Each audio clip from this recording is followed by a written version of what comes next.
नमस्कार मित्रों, मैं हूं अश्विनी कुमार और कृष्णा एकेडमी अजमेर के यूट्यूब चैनल पर आपका हार्दिक स्वागत है। आज हम अध्ययन करेंगे मुगल कालीन स्थापत्य कला के संदर्भ में। तो मुगल कालीन स्थापत्य कला जिसका हम आज अध्ययन करेंगे, सबसे पहले हम बात करते हैं मुगल कालीन जो स्थापत्य कला है, उस मुगल कालीन स्थापत्य कला की शैली किस प्रकार की थी। देखो, मुगलों के आगमन से पूर्व हिंदुस्तान में जिस हिंदू स्थापत्य कला का प्रयोग किया जाता था, तत्पश्चात जो अफगान लोगों का हिंदुस्तान में प्रवेश हुआ और अफगानों के प्रवेश के बाद में जो हिंदू शैली थी, स्थापत्य शैली थी, उस हिंदू स्थापत्य शैली में जो इस्लामिक या मुस्लिम स्थापत्य शैली है उसका मिश्रण होता है। हम बात करते हैं मुगलों के द्वारा जिस मिश्रित शैली का प्रयोग किया जाता था उसे हिंदू और इस्लामिक वास्तु शैली के रूप में देखा जाता है। यानी कि मुगलों के द्वारा जिस वास्तु शैली का प्रयोग किया जाता था वो कौन सी थी? हिंदू और इस्लामिक। अब देखो, हिंदू और इस्लामिक की हम बात करते हैं तो हिंदू शैली और इस्लामिक शैली। अब इस्लामिक शैली है, इस इस्लामिक शैली में हम अलग अलग शैलियों को शामिल करते हैं। सबसे पहले हम बात करते हैं ईरानी शैली की। कौन सी शैली? ईरानी शैली। यानी कि वास्तु की जो ईरानी शैली है, वास्तु की ईरानी शैली प्लस तुर्की शैली और साथ ही साथ भारतीय शैली का जो सम्मिश्रण है वो मिलाकर के और मुगल वास्तु को जन्म देता है। अब मुगल वास्तु की जो प्रमुख विशेषताएं थी, इन विशेषताओं में हम बात करते हैं। सबसे पहले मुगल कालीन स्थापत्य कला में पित्रादुरा, गोल गुंबद, चार बाग, झरोखे, संगमरमर आदि का प्रयोग किया जाता था। अब देखो, सबसे पहले हम बात करते हैं पित्रादुरा के बारे में कि पित्रादुरा किसे कहा जाता है। तो पित्रादुरा से अभिप्राय संगमरमर में, यानी कि जो संगमरमर है, इस संगमरमर के पत्थर के साथ में जब हीरे जवाहरात की जड़ाई की जाती है, किसकी? हीरे जवाहरात की जब जड़ाई की जाती है तो इस कला को क्या कहा जाता है? पित्रादुरा। यानी कि पित्रादुरा जो कला है वो हिंदुस्तानियों की कला थी और इस कला का प्रयोग मुगल कालीन जो स्थापत्य कला है उसमें मिलता है। तो पित्रादुरा। इसके बाद में हम बात करते हैं गोल गुंबद। यानी कि गोल गुंबद का प्रयोग भी मुगल कालीन स्थापत्य कला में किया जाता था। फिर चार बाग पद्धति, ये ज्यामितीय आधार पर आधारित होती थी, चार बाग पद्धति। और चार बाग पद्धति के अलावा मुगल कालीन स्थापत्य कला की विशेषताओं में जो महत्वपूर्ण स्थान रखते हैं वो झरोखे। यानी कि मुगल कालीन जो स्थापत्य कला के तहत जिन बिल्डिंग्स का निर्माण किया जाता था, जो भी राजप्रासाद, महल या किलों का निर्माण किया जाता था या मस्जिदों का निर्माण किया जाता था, उनमें झरोखों को बहुतायत तौर पर स्थान दिया जाता था। और इसके अतिरिक्त हम बात करते हैं संगमरमर आदि का जो प्रयोग मिलता है। यानी कि मुगल स्थापत्य कला की प्रमुख विशेषताओं जिनमें पित्रादुरा, गोल गुंबद, चार बाग, झरोखे, संगमरमर और बहते हुए पानी का प्रयोग मिलता है। किसका प्रयोग मिलता है? बहते हुए पानी का प्रयोग मिलता है। यानी कि इन भवनों का निर्माण इस प्रकार से किया जाता था कि वहां पर फव्वारे और बहता हुआ पानी, ताकि ग्रीष्म काल में शीतल अनुभव प्रदान करे। अब मुगल कालीन जो स्थापत्य कला है, मुगल काल के दौरान जिस स्थापत्य कला का विकास हुआ था, उस स्थापत्य कला के विकास में सर्वप्रथम जो योगदान था वो था बाबर का। अब बाबर के पश्चात हुमायूं के बाद में हम अध्ययन करेंगे शेरशाह सूरी। देखो, शेरशाह सूरी मुगल शासक नहीं था, शेरशाह सूरी एक अफगान शासक था, किंतु हुमायूं को परास्त करके शेरशाह सूरी है वो अधिकार कर लेता है और लगभग 5 सालों तक ये शासक रहता है। और इस 5 साल की अवधि के दौरान, इसकी 5 साल की शासन अवधि के दौरान जो भी निर्माण कार्य इसके द्वारा करवाया जाता है उसे मुगल काल के तहत पढ़ा जाता है। क्योंकि हिंदुस्तान में जो मुगल काल की अवधि है वो 1526 से लगा करके और 1707 महत्वपूर्ण जिसको अपन कह सकते हैं 1526 से 1707। वैसे मुगल काल की अवधि है 1857 तक है, लेकिन हम जो अध्ययन करते हैं 1707 तक। इस अवधि के दौरान बीच में एक 5 साल का जो शासनकाल है वो किसका आता है, शेरशाह सूरी का आता है। इसलिए शेरशाह सूरी की स्थापत्य को भी हम मुगल कालीन स्थापत्य के साथ में अध्ययन करते हैं। फिर शेरशाह सूरी की मृत्यु के बाद में पुनः हुमायूं अपने जो कब्जे वाला क्षेत्र था उस पर अधिकार कर लेता है, और हुमायूं के बाद में हुमायूं के पुत्र अकबर के द्वारा, और अकबर के बाद जहांगीर, शाहजहां और औरंगजेब का स्थापत्य कला में किसी भी प्रकार का कोई विशेष योगदान नहीं था, क्योंकि स्थापत्य कला में योगदान उन्हीं शासकों का होता है जिनके पास में एक तो अपने राज्य पर अच्छी पकड़ हो, दूसरा धन हो और तीसरा समय हो।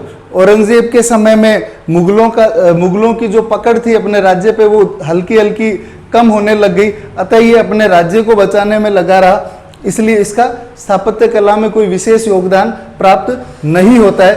फिर हम बात करते हैं मुगल कालीन जो स्थापत्य कला उसका प्रारंभ किया गया था। देखो जो ईरानी शैली या अपन कह सकते हैं मिस्री शैली जिसका प्रारंभ सल्तनत काल के दौरान होता है, उस शैली को विकसित रूप प्रदान किया गया था मुगलों के द्वारा। किसके द्वारा प्रदान किया गया था, मुगलों के द्वारा, यानी कि इस्लामिक और हिंदू शैली का जो सम्मिश्रण था उस सम्मिश्रण को जो विकसित रूप प्रदान किया गया था मुगल काल के दौरान। अतः मुगल काल में हम सबसे पहले बात करेंगे बाबर के बारे में। देखो प्रत्येक शासक मुगल काल का, जिसमें बाबर के बाद हम बात करेंगे हुमायूं, अकबर। यदि आप मेरे साथ में लगातार बने रहते हो और वीडियो को थोड़े से लंबे टाइम तक देखते हो, पूरा वीडियो देखते हो, तो मैं डैम श्योर 100% कह सकता हूं कि एक भी पॉइंट आपका छूटेगा नहीं, और बिल्कुल कम समय में सारी चीजें 100% याद रहेगी, और वो लगातार याद रहेगी। ये नहीं कि आज याद हो गई कल भूल गए। हम शॉर्ट ट्रिक का यूज करते हुए हर एक चीज को विस्तृत तरीके से हम इसका अध्ययन करेंगे। तो सबसे पहले मैं बात करता हूं बाबर की। अब देखो बाबर का जो भारत में आगमन है वो कब हुआ, 1526 में। बाबर का भारत में आगमन कब हुआ था, 1526 में।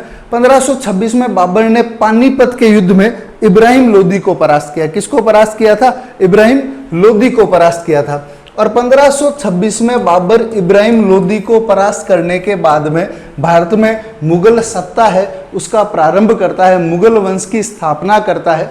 अब बाबर के द्वारा जिन स्थापत्य निर्माण, जो भी स्थापत्यकालीन निर्माण हुए थे, उन स्थापत्य निर्माणों की मैं बात करूं तो आपको बिल्कुल एक छोटी सी लाइन याद रखनी है कि बाबर है वो सबसे पहले आता है और पानीपत में पानी पी करके और काबुली चने खाता है। क्या करता है, बाबर सबसे पहले कहां पर आया, पानीपत में, और आकर के उसने क्या किया, इब्राहिम लोदी को हराया। और इब्राहिम लोदी को हराने के बाद में उसने क्या किया था, पानी पिया, और पानी पी करके उसने काबुली चने खाए। अब देखो काबुली चने खाने के बाद में बाबर नया नया हिंदुस्तान में आया था, तो उसे थोड़ा सा डाउट था कि भाई लंबे समय तक मैं यहाँ हिंदुस्तान में रह पाऊंगा या नहीं रह पाऊंगा, तो स्वयं को संभालता है। क्या करता है, स्वयं को संभालता है। तो बाबर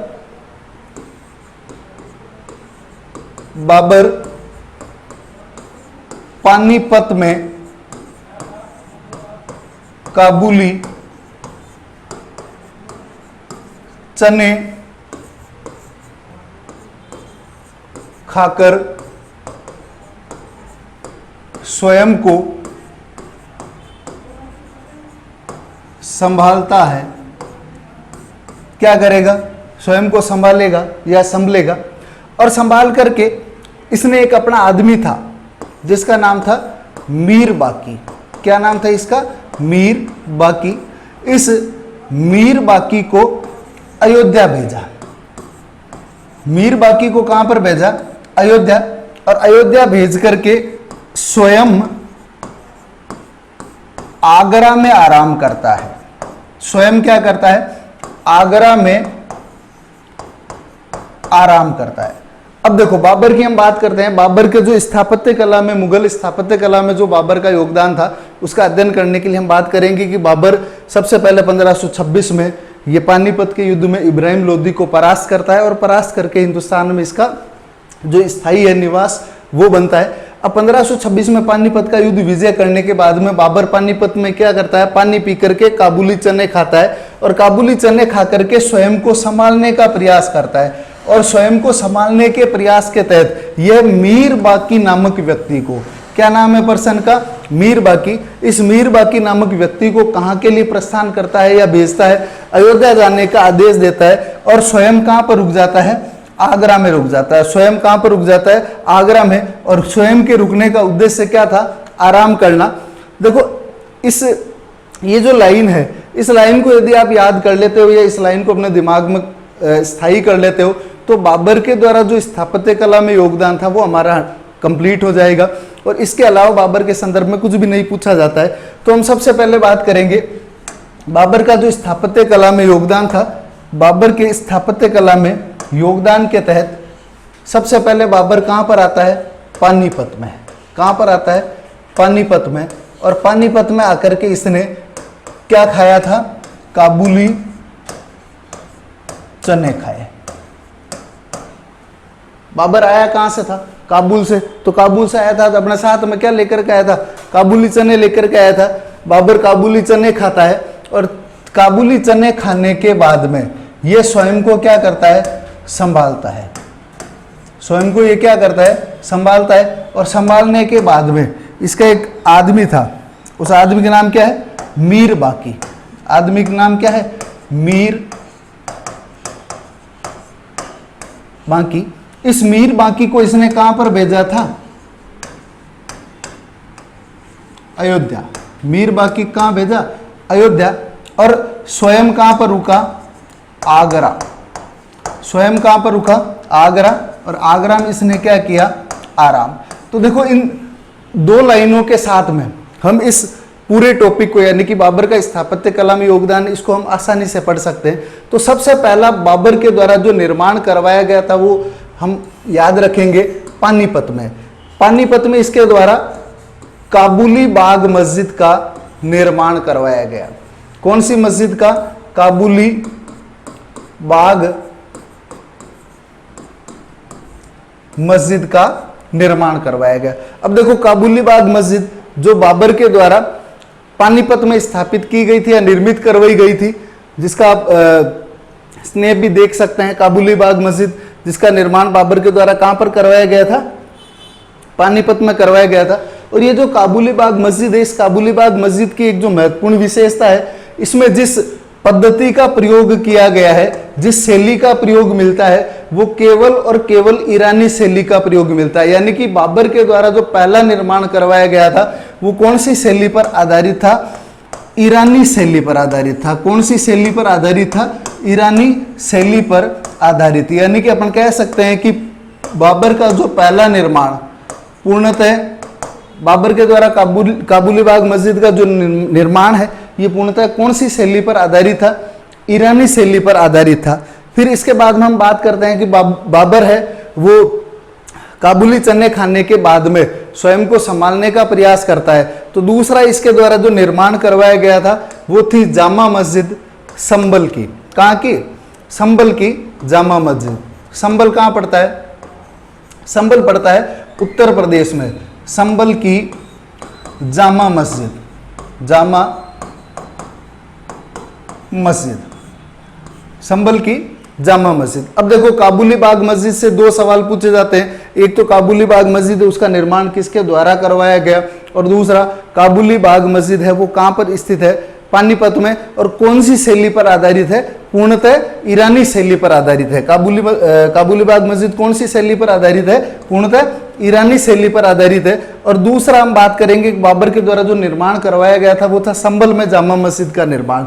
ये काबुली बाग मस्जिद का निर्माण बाबर के द्वारा 1529 में करवाया गया और जामा मस्जिद का निर्माण 1528 में करवाया गया। तो दो निर्माण हमने बाबर के पढ़े, पहला काबुली बाग मस्जिद, दूसरा संबल की जामा मस्जिद। फिर इसके बाद हम बात करते हैं तीसरी, बाबर के द्वारा जो तीसरा निर्माण, बाबर ने क्या किया था कि अपना जो आदमी था जिसका नाम था मीर बाकी, मीर बाकी कहाँ पर भेजा था? अयोध्या भेजा था। मीर बाकी कहाँ पर भेजा था?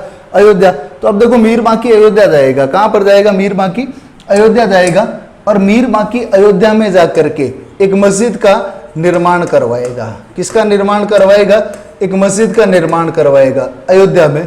तो अयोध्या में मीर बाकी के द्वारा, किसके द्वारा? मीर बाकी के द्वारा बाबरी मस्जिद का निर्माण करवाया। कौन सी मस्जिद का निर्माण? बाबरी मस्जिद का निर्माण करवाया गया। अब देखो बाबरी मस्जिद, बाबर के आदेश से मीर बांकी कहां पर गया था? अयोध्या में। अयोध्या में जाकर के उसने कौन सी मस्जिद का निर्माण करवा दिया? बाबरी मस्जिद का। अब देखो ये बाबरी मस्जिद है, ये बाबरी मस्जिद रामकोट पहाड़ी पर स्थित है। कौन सी पहाड़ी पर स्थित है? रामकोट पहाड़ी पर स्थित है। और इस मस्जिद का निर्माण बाबर के सेवक मीर बांकी के द्वारा 1527 ईस्वी में करवाया गया। कब करवाया गया था? 1527 ईस्वी में। तो हमने बाबर के 3 जो निर्माण कार्य है जिनका अब तक अध्ययन किया है। सबसे पहला बाबर के द्वारा काबुली बाग मस्जिद का निर्माण करवाया गया था। क्यों करवाया गया था? इब्राहिम लोदी के विरुद्ध विजय की स्मृति में, यानी कि इब्राहिम लोदी को पराजित करने की स्मृति में काबुली बाग मस्जिद का निर्माण करवाया गया। दूसरा हम बात करते हैं संभल की जामा मस्जिद, जिसका निर्माण 1528 में बाबर के द्वारा करवाया गया था। तीसरा बाबर के आदेश पर बाबर के एक सेवक जिसका नाम था मीर बांकी, और मीर बांकी के द्वारा अयोध्या में बाबरी मस्जिद का भी निर्माण करवाया था। कौन सी मस्जिद का निर्माण करवाया गया? बाबरी मस्जिद का 1527 में। फिर इसके बाद में हम बात करते हैं कि बाबर के द्वारा बाबर अंत में कहां पर गया था आराम करने के लिए? कहां पर रुका था? आगरा में। तो बाबर के द्वारा एक गार्डन का या बाग का निर्माण करवाया गया, जिसको अपन कौन सा बाग कहते हैं? आराम बाग। कौन सा बाग कहते हैं? आराम बाग। आप इसको आराम बाग कह दो, या नूर अफगान, या हस्त बिहस्त। क्या कह सकते हैं? हस्त, नूर अफगान, या हस्त बहिस्त। क्या कह सकते हैं? हस्त बहिस्त कह सकते हैं इसको। नूर अफगान या हस्त बहिस्त भी इसको कहा जाता है। अब देखो हम बात करते हैं जो नूर अफगान या आराम बाग है, इसकी जो प्रमुख विशेषताएं वो कौन कौन सी है? तो सबसे पहले ये ज्यामितीय विधि पर आधारित है। कौन सी विधि से इसका निर्माण किया गया? ज्यामितीय विधि। अब देखो ज्यामितीय विधि है वो क्या कहती है कि जब भी पार्क का निर्माण किया जाता है, अपने जो पब्लिक पार्क वगैरह हम देखते हैं, तो वहां पर एक से अधिक जो बाग है उनका निर्माण किया जाता है, और जितने भी जो बाग होते हैं उन सब का जो एरिया है वो क्या होता है? इक्वल होता है। जैसे हमने बात की थी एक विधि 4 बाग पद्धति, और 4 बाग पद्धति में क्या होता है कि बीच में यहाँ पर कोई स्पेस रखा जाता है। एक पार्क यहाँ पर बना दिया, दूसरा पार्क यहाँ पर बना दिया, तीसरा ये, और चौथा ये। इसको अपन चौकोर या चौगान विधि भी कह सकते हैं। तो इस प्रकार से बाग का निर्माण किया गया। तो कौन सी विधि पर आधारित था ये बाग? ज्यामितीय विधि पर आधारित था। अब इस बाग को नूर अफगान क्यों कहा जाता है? नूर अफगान कहने के पीछे कारण है कि अकबर का जो पुत्र था जहांगीर की एक पत्नी थी नूरजहां। क्या नाम था उसका? नूरजहां। और इस नूरजहां ने इस बाग का नवीनीकरण करवाया। क्या करवाया था? नवीनीकरण। और नूरजहां के द्वारा इस बाग का नवीनीकरण करवाने के कारण इस बाग को नूर अफगान भी कहा जाता है। क्या कहा जाता है? इस बाग को नूर अफगान भी कहा जाता है। तो एक बार वापस हम रिवाइज करेंगे।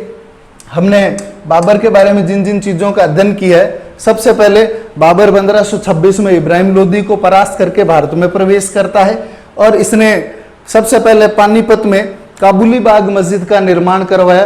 काबुली बाग मस्जिद का निर्माण क्यों करवाया? इब्राहिम लोदी को परास्त करने की स्मृति में। दूसरा, काबुली बाग मस्जिद का निर्माण कब करवाया गया? 1529 में। कौन सी शैली पर आधारित है?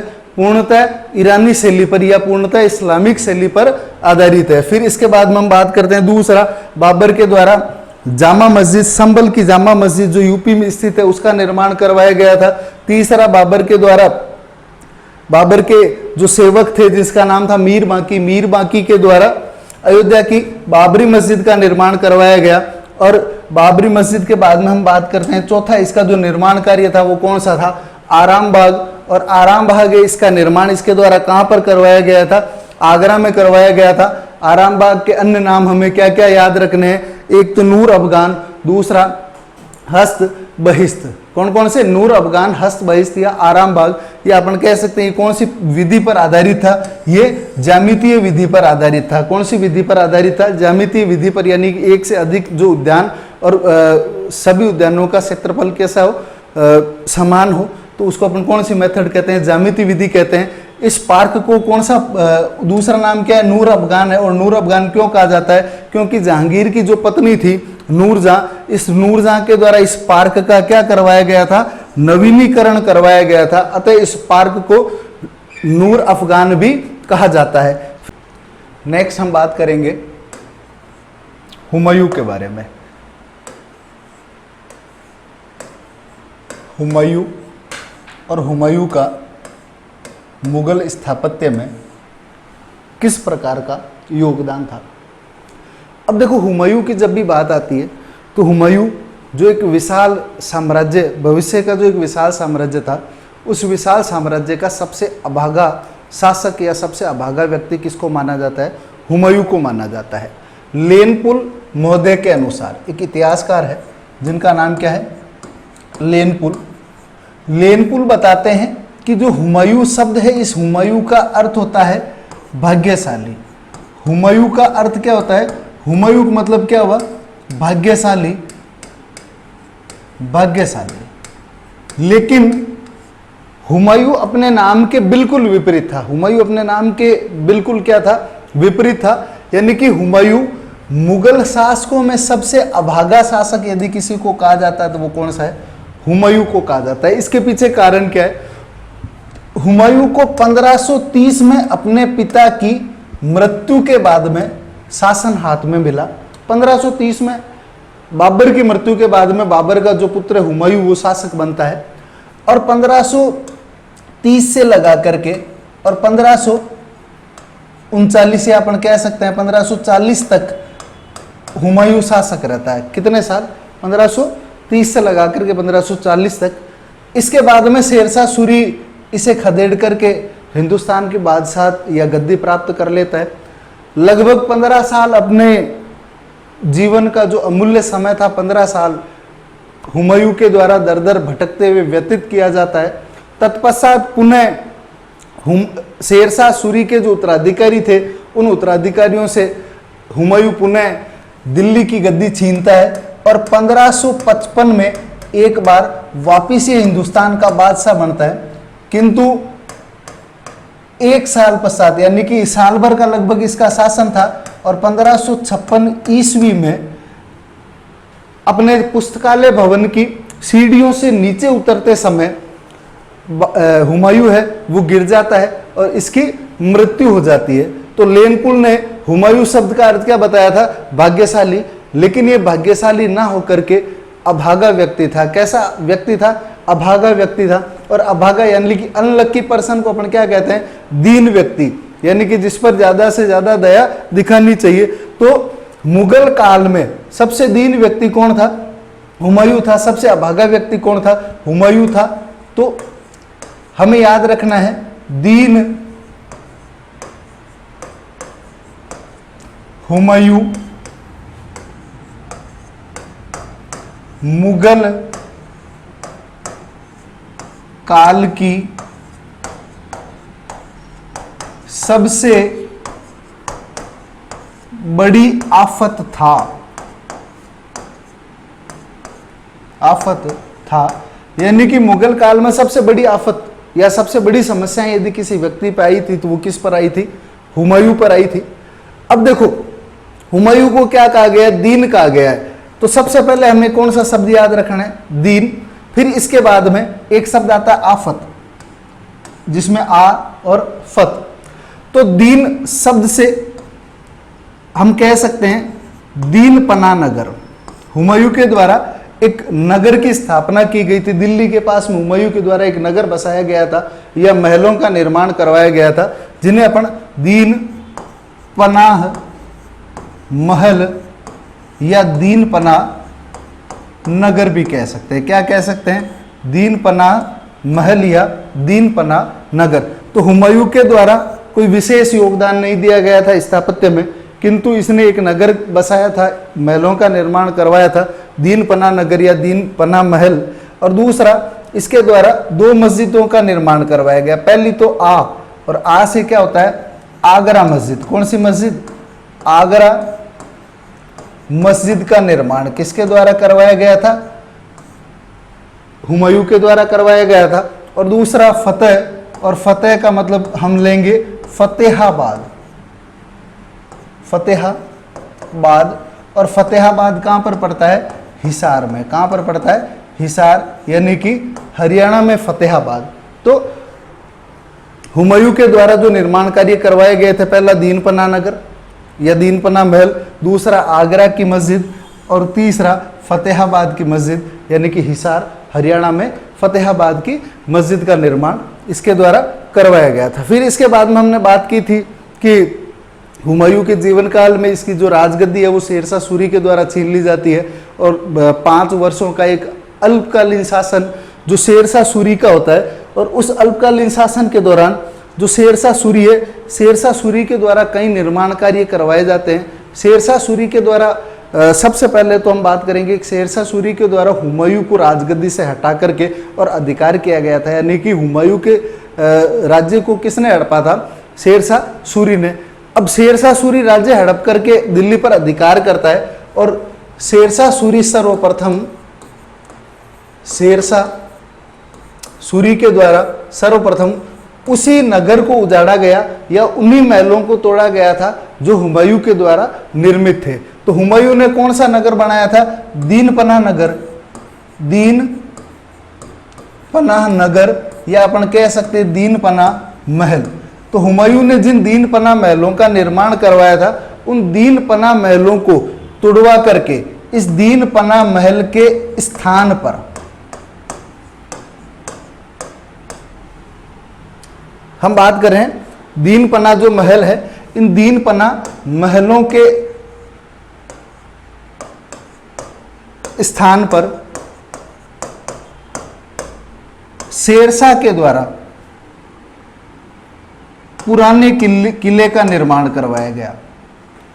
शेरशाह के द्वारा किसका निर्माण करवाया गया था, दिल्ली का पुराना किला।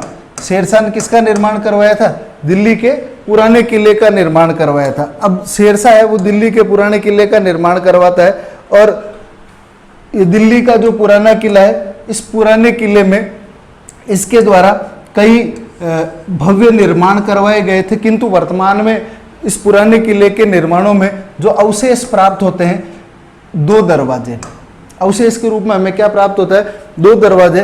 पहला दरवाजा जिसका नाम है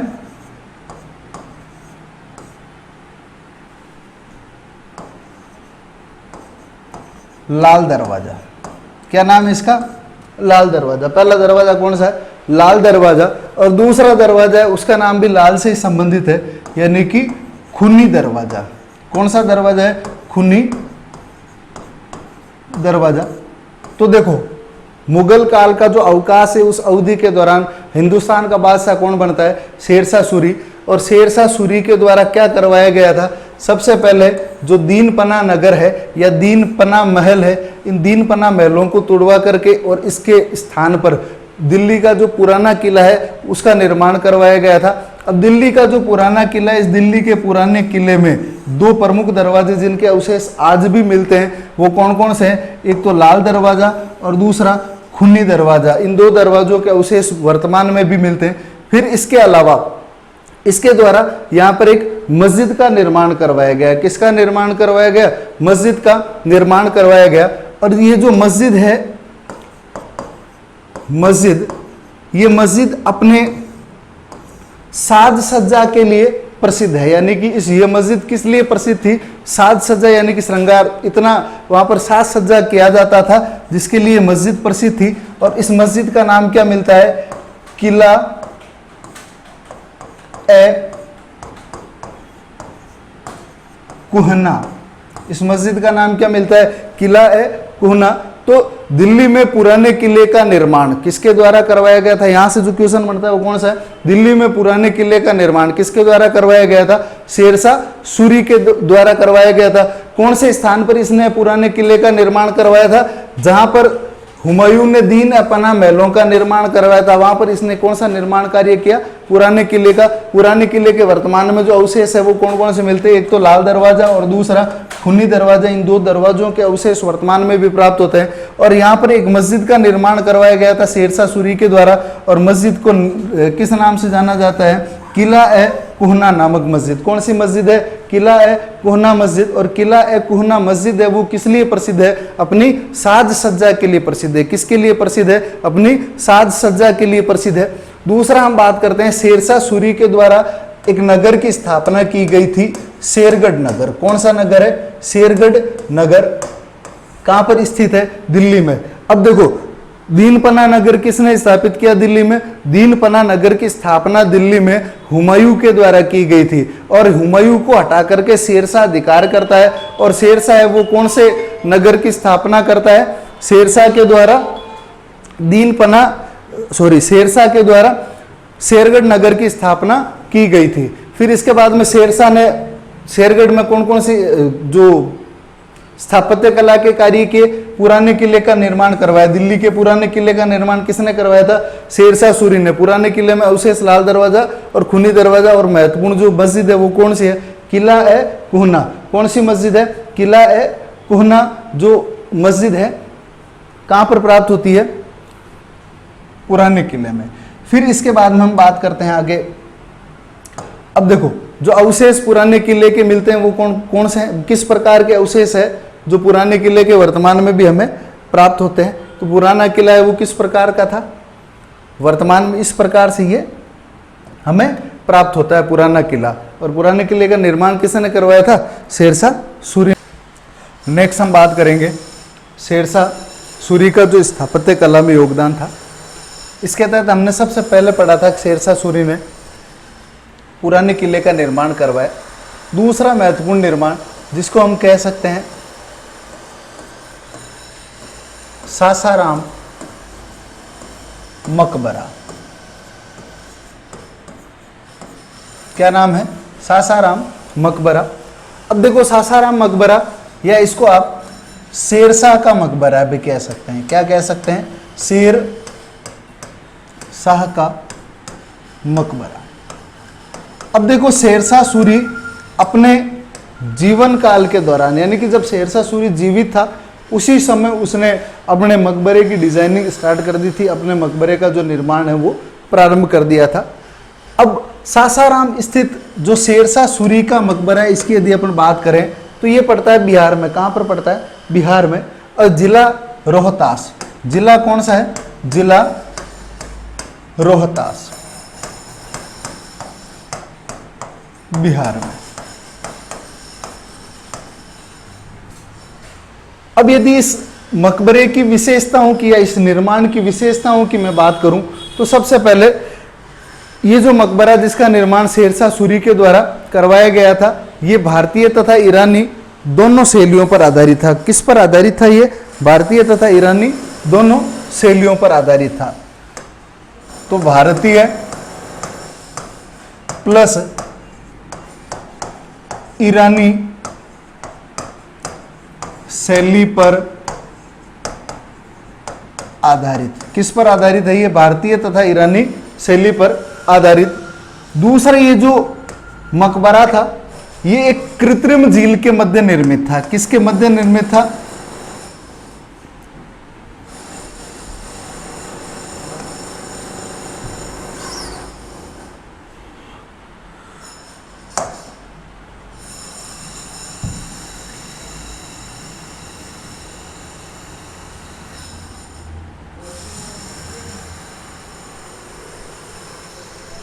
ये जो मकबरा था ये एक कृत्रिम झील के मध्य था।